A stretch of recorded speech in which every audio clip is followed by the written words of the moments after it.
Sa mga papi, dito tayo sa ARN today kasi naputulan tayo ng alternator belt, compressor belt at saka power steering belt. So ipagsasabay-sabay na natin. So dito tayo sa ARN Auto Parts dito sa may floodway kay Billy. So paggagawa lang natin tong CRV natin. Bigla kasing galing akong Cartimar bumibili ako ng mga tube flex worms para dun sa aquarium natin. Tapos on the way pabalik, pagdating ko sa may C5 biglang nawala yung aircon. So pagdating ko sa bahay, sinilip ko yung makina, putol yung belt ng aircon. Tapos yung belt ng alternator pabigay na rin, lasog-lasog na rin. So diretso tayo rito sa ARN para pagawa tong CRV natin. So, yung belt in order natin sa cab automize, pinalalamove na lang natin. So right now hinihintay natin yung rider natin para ibigay yung belt. Tapos ito yung CRV. Throw your hands up if you with it, drop it. So, ayan yung belt nung CRV, Ito yung sa alternator yata, wasak-wasak, Tapos, ayan. Wala na yung belt nung sa compressor. So, pinapapalitan natin kay Billy. Maghintay lang tayo ng hintay lang natin yung parts galing sa Cup.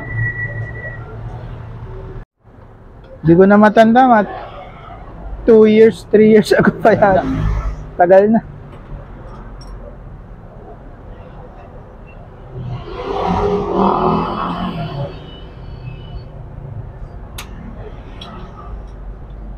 So, ito yung mga pyesa na meron dito sa ARN. So, ang dami, puro surplus na galing Japan yan.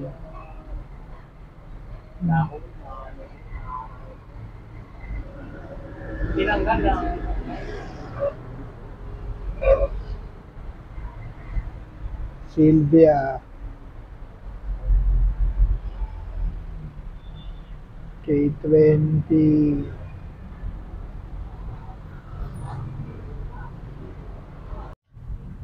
Ito na radiator din sila rito.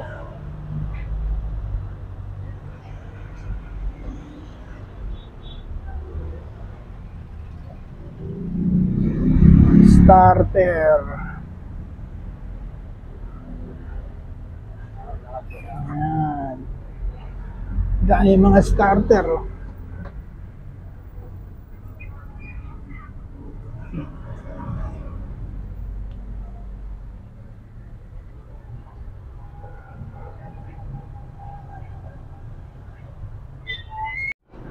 Kuya, yan na yung belt? Yun. Kaso kulang. Kulang na daw sir No. Magkano to kuya? Sige, wait lang kuya. So, ito yung belt na nakuha natin sa Cab Automize. Diyan sa may Floodway o Rosario. Actually, hindi Rosario Basta Amang Rodriguez pala. Yung malapit na sa Marcos Highway. So, pinalalamove na lang natin kasi walang motor. So, ang kulang lang natin is yung alternator belt. So, si Billy pumunta ron sa kalapit na tindahan. I-check kung meron tayo makukuha alternator belt. So, 400 ang isa nitong belt na to. So, ito yung kakabit natin. Replacement dun sa wasak-wasak na belt na natin dyan sa CRV. So, check lang natin yung iba pang surplus item na makikita natin dito sa ARN. Ayan, marami sila mga tail lights, Civic EK, Pajero, tapos may mga radiator fan din sila rito. Ayan, may front grille for Honda CRV Gen 3, tapos Starex na dashboard. Meron rin Nissan Sentra na front grille, Tapos meron rin pang, ewan ko kung anong grill ng Honda to, pero this is for Honda. So yun. Patay yung mic ko rito, kaya nag-dub na lang tayo. Meron rin mga steering wheel, tapos mga iba-ibang parts pa. Basta maraming parts dito sa ARN. Kung nagpapajero ka, nagsi-CRB ka, itong ARN has a lot of surplus Japanese parts. Ayan, puntahan nyo lang si Ineng. Yan, siya yung nagbabantay rito. Bigyan ka ng discount niya. Mabait yan. So, ayan yung mga surplus. Meron rin sila mga Korean parts, yung mga Hyundai. Ayan, so meron siyang mga upuan. Actually, may branch pa to sa may Cainta eh. Sa Ortigas Extension. Marami rin pyesa ron sa may katabi ng cup shop. O may vendor pa rito ng ano, si RB yata to. Radiator fan, ano pa, mga manibela, assorted, tapos ito yung mga mekanismo ng bintana, ayan, punong-puno dito, siksik liglig nag-uuma pa, mga radiator, lalagyan ng coolant at saka ng wiper fluid, mga brake master, ayan. Meron pa ritong ano, hindi ko alam kung anong tawag doon sa parts na yun.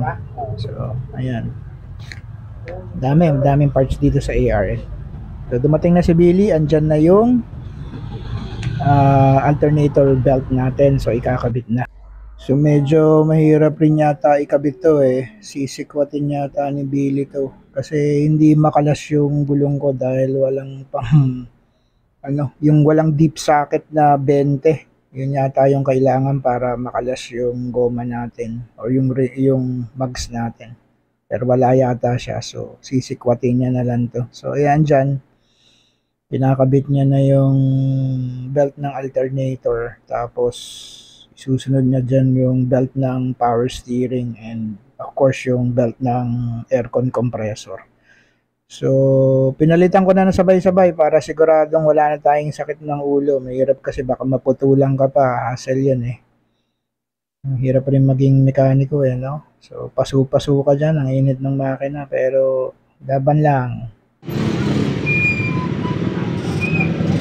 May tulo ba yung power steering? Wala naman. Ano lang ito eh, katas lang. Katas lang? Hindi mo ganun kalala. Babawas ba kayo? Hindi naman, pero parang may nakikita kong konting tulo sa ilalim eh, pag dun sa ano, parking ko. Pero hindi naman malala. Hindi naman eh. Okay. Sa ilalim ng gulong? Sa ilalim mismo, dyan sa may part ng ano, sa ilalim niyang steering. Pinatingin ko kay Chokoy, sabi niya, paano mo muna, pa-underwash mo muna, baka mamaya pag mainit daw yung makina kasi, nalulusaw yung mga langis-langis. Baka raw yun yung tulo. Nasa makina. Pero merong konti Oo, katas. Dito lang sa may, ano, sa may hose. sa may hose. Hindi naman malakas.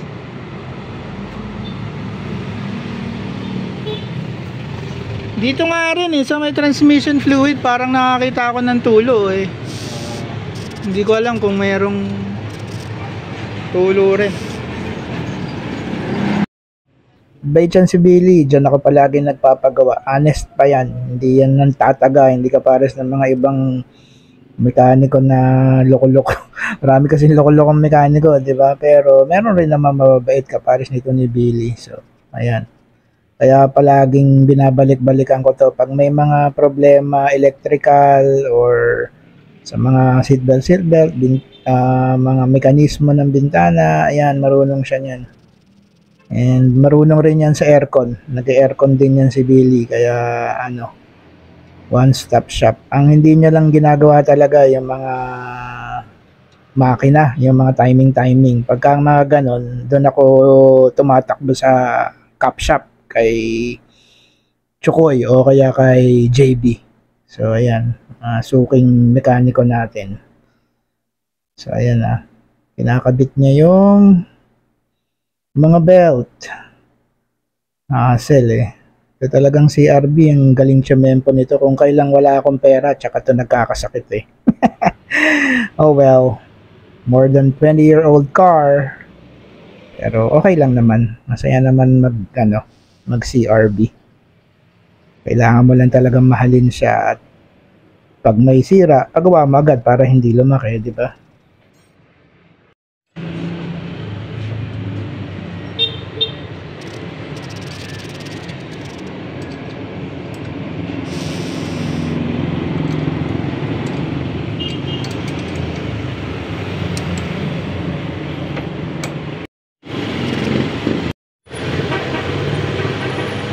Patay ka na? Okay na? Dito na anong size? 20. 20? Oh, 19 tsaka 21, di kasi. Okay. Yung sa akin, 19. 19 lang din sa inyo. Yung sa inyo, hindi na kasya, masikip. Oo nga.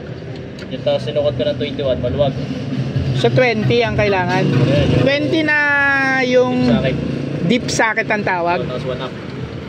1 half. Deep socket 1 half 20.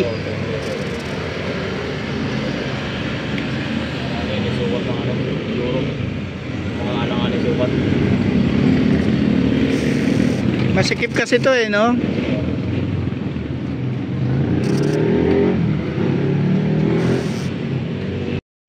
Gas na. Masayad ano?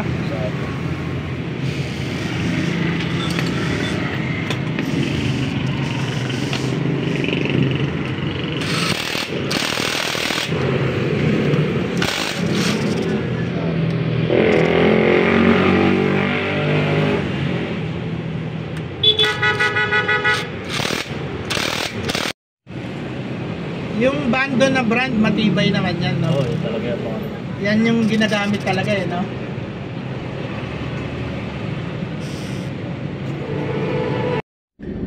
So ayun, napalitan na yung belt ng CRV natin. So alternator, compressor, at saka yung isa pa nakalimutan ko, pero 3 belt yon all in all.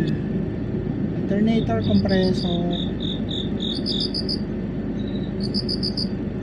Nawala sa isip ko kung ano pa yung isang belt eh. Pero anyway, yung belt is 400 isa. So yung gastos natin is 1,2. Tapos yung labor ni Billy, siningil tayo ng 1,000. So yun. Ipapaangat nga sana natin ng konti ito. Yung coil over nito, papa-adjust natin sana kay Billy. Sabi niya kaya niya naman, kaso medyo matagal yun. So sabi ko balik ko na lang, kasi yun nga, napakainit and baka matagalan nga eh, nakakapagod na. Kanina pa tayo nasa kalsada eh,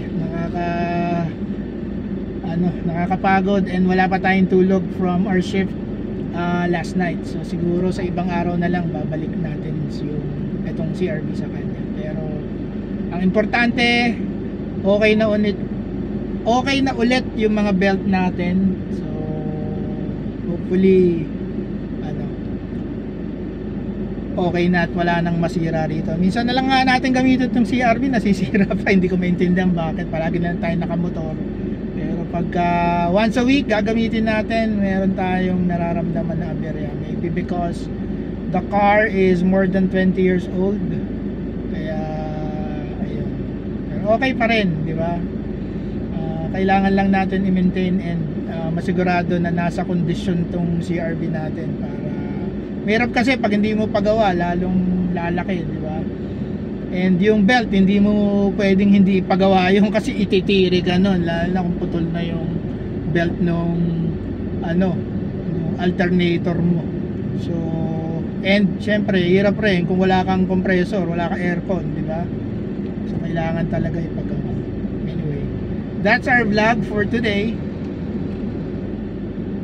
Hopefully may naitulong ako sa inyo. If you guys have similar issues with your CRV, punta kayo dyan sa ARN.